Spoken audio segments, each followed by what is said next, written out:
Cuando yo hablo de actividad canina, ¿vale? Hablo de hacer cositas con el perro. Esto es actividad, ¿vale? ¿Hacemos deporte como tal? No. Actividad no es deporte.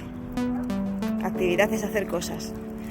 Entonces, cuando yo hablo de actividad, hablo de lo contrario de la inactividad.